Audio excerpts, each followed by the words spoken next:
Mga kapatid, muli tayong mag-aaral ng mga salita ng Diyos. Basahin natin ang paksa ng leksyong pag-aaralan natin. Kung bakit kailangan pa ang sugo ng Diyos. Ulitin po natin, kung bakit kailangan pa ang sugo ng Diyos. Napag-aralan natin sa nakaraang leksyon na si kapatid na Felix Manalo, ang sugo ng Diyos sa mga huling araw na kinasangkapan ng Diyos sa pangangaral ng kanyang mga salita upang muling bumangon ang Iglesia ni Cristo sa Pilipinas. Diyan na tayo sa unang bilang. Bakit kailangan pa ang sugo ng Diyos upang mangaral ng kanyang mga salita?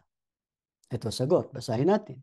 Ang sabi ng Biblia, at paano silang magsisipangaral kung hindi sila mga sinugo?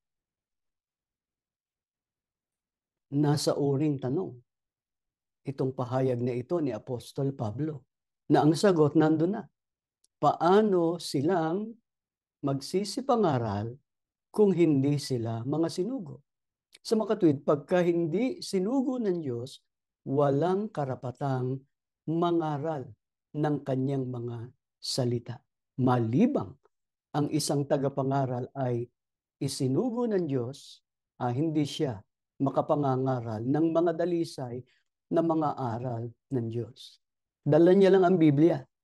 Itinuturo o binabasa niya lang ang Biblia, pero hindi niya maituturo yung mga dalisay o ang mga tunay na mga salita ng Diyos. Yan tayo sa kasunod na bilang. Bakit hindi maipangangaral ng hindi sinugo ang mga salita ng Diyos? Ito ang sagot.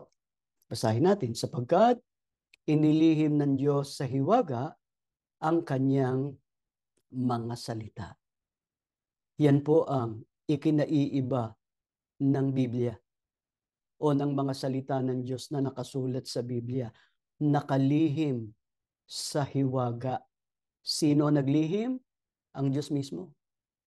Ano ba ang ibig sabihin ng hiwaga? Ano ba yung hiwaga? Bagay na mahirap unawain o ipaliwanag. Kaya kailangan ng sugo. Sapagkat ang sugo ang pinagkaloobang makaunawa ng mga salita ng Diyos. Kaya ang sugo ang may karapatang mangaral at magturo. Subalit, hindi ba ang mga tagapangaral ng ibang mga relihiyon o iglesia o pangkati ng pananampalataya matagal na pinag-aralan ng Biblia? Kaya merong mga seminaryo, merong mga theological school, merong mga Bible schools. Pero, diyan na tayo sa kasunod na bilang. Nangangahulugan ba na kung pag-aralan ang Biblia ay mauunawaan na ito kahit ng hindi sinugo? Basahin natin ang sagot. Ang sabi ng Biblia, na laging nagsisipag-aral at kailan pa man ay hindi nakararating sa pagkaalam ng katotohanan. Pagka hindi sugo ang nag-aral ng Biblia, ang sabi, laging nagsisipag-aral, kailan pa man hindi nakararating sa pagkaalam ng katotohanan. Kaya kung inyong napansin, dumami ang mga relihiyon sa mundo. Dumami ang iba't ibang iglesia o pangkati ng pananampalataya. Iba-iba aral. Sapagkat hindi naman pinagkalooban ng lahat na makaunawa ng katotohanan. Hindi ang lahat ay isinugo. Ibang relihiyon, ibang iglesia, ibang pangkati ng pananampalataya, iba ang ibinibigay na pakahulugan sa mga salita ng Diyos na nabasa nila sa Biblia. Hindi mabuti yun. Nabigyan ng ibang kahulugan, pansarili, lalong maling kahulugan, ang mga salita ng Diyos na nakasulat sa Biblia. Kaya ang susunod nating tanong sa kasunod na bilang, anong mangyayari sa mga ngahas, mga aral na hindi naman sinugo? Gayon din sa mga naniwala sa kanila. Ito sagot, kapahamakan ang naghihintay sa kanila. salita ng Biblia yan, yung mga nangahas na mangaral ng mga salita ng Diyos, pero hindi naman sila sinugo, mapapahamak sila. Hindi lang ang mapapahamak yung nagturo ng mali, kundi maging yung naniwala o tumanggap sa kanilang pangangaral. Kaya dapat tayong maging maingat sa pagpili ng mangangaral na pakikinggan. Hindi ang lahat ng may dala at nangangaral ng Biblia ay maghahatid sa tao sa pagtatamo ng kaligtasan. Tanging ang sugo lamang at ang mga mangangaral na natuto sa kanyang pangangaral ang may karapatang magturo ng dalisay na mga aral ng Diyos na maghahatid sa tao sa pagtatamo ng kaligtasan. Tinatanong namin kayo mga kapatid, sino ang sugo ng Diyos sa mga huling araw na ito na binigyan ng karapatang mangaral ng kanyang mga salita? Si kapatid na Felix Manalo. Kaya mapalad tayo ng mga kaanib sa iglesia, sugo ng Diyos. Ang nangaral sa atin ng Biblia, kaya katotohanan ang tinanggap natin. Yan tayo sa kasunod na bilang. Anong isa sa mga katangian ng pangangaral ng sugo ng Diyos? Ito sagot. Basahin natin. Hindi siya nagdaragdag o nagbabawas sa mga utos ng Diyos o wala siyang binabago. Ang tunay na sugo o ang tunay na mangangaral na galing sa Diyos, hindi nagdaragdag sa mga salita ng Diyos na nakasulat sa Biblia. Hindi rin nagbabawas. Hindi niya binabago kung ano yung nakasulat. Yan ang tunay na sugo. Yan ang tunay na mangangaral. Kaya pagka ang naririnig natin na pagtuturo ay iba na kesa sa itinuro ng sugo at ng naunang namahala, ay magdalawang isip tayo kung ating susundin o hindi. Bakit?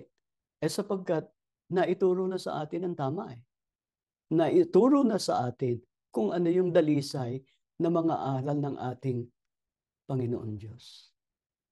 Tatandaan natin, ang sugo ng Diyos at ang mga natuto sa kanilang pangangaral walang binabago, walang dinadagdag, walang ibinabawas sa mga salita ng ating Panginoon Diyos. Diyan tayo sa kasunod na bilang.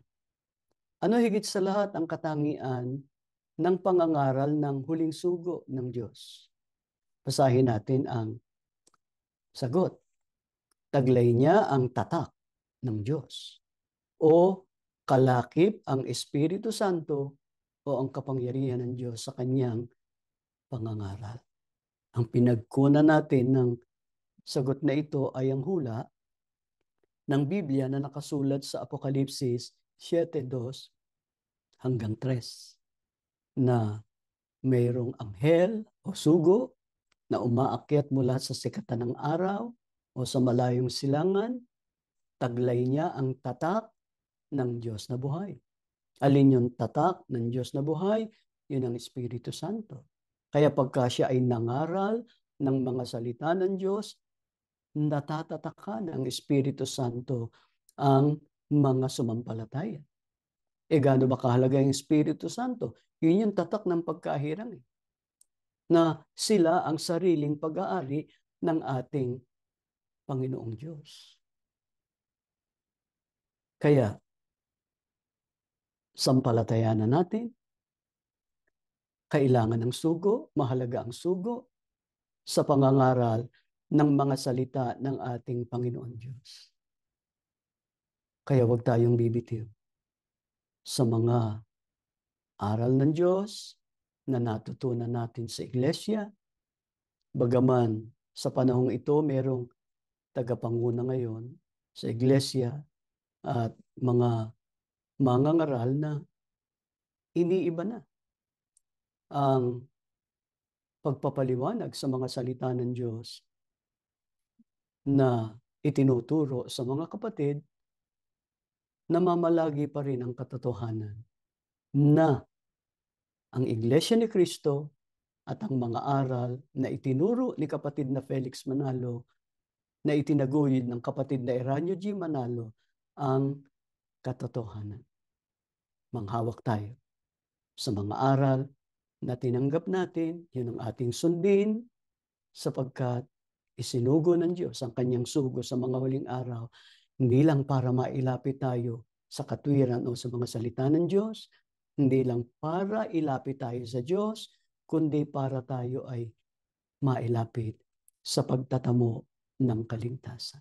Namamalaging ang Iglesia ni Cristo sa mga huling araw ang tunay na iglesia. Itong sa Diyos, itong sa ating Panginoong Hesukristo.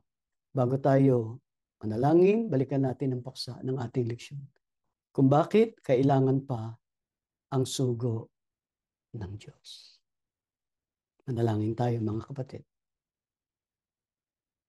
Manaming Diyos, salamat ng marami sa mga aral mong tinanggap namin ngayon. Muli mong pinaalala sa amin ang kahalagahan ng pagsusugo mo kay kapatid na Felix Manalo. Salamat, Ama, na unawaan namin ang iyong mga katotohanan. Tinamo namin ang tunay na pananampalataya sa iyong mga aral dahil sa kanilang kahalalan. Ang hiling namin, tulungan mo kaming makapanghawa sa tunay naming pananampalataya. Huwag naming lilimutin ang mga aral mo. Kung ang iglesia man ngayon ay dumadaan sa mabibigat na pagsubok, sumasampalataya kami, lagi kang nakabantay, nakasubaybay sa mga tapat na lingkod mo para wag maligaw, kundi makapag-ingat ng aming tunay na pananampalataya. Mamalagi pong basbas mo sa kani-kanyang sambahayan, pagpalain mo ang mga anak namin, tulungan mong mga magulang, ipasumpong mong mga biyaya, higit sa lahat maging mabuting halimbawa sa mga anak namin para makapagtaguyod kaming lahat ng tapat at matuwid na paglilingkod. Panginoong Hesukristo, salamat ng marami sa matyagamong pamamagitan. Patuloy mong dagdagan kami ng pananampalataya at ilapit sa Ama ang bawat panalangin namin. Maasa kami, O Diyos, dininig mong aming panalangin. Lubos na ipinatawad ang aming mga kasalanan at pagkukulang. Nihiling namin ang lahat sa pangalan ng Panginoong Kristo na aming tagapagligtas. Amen.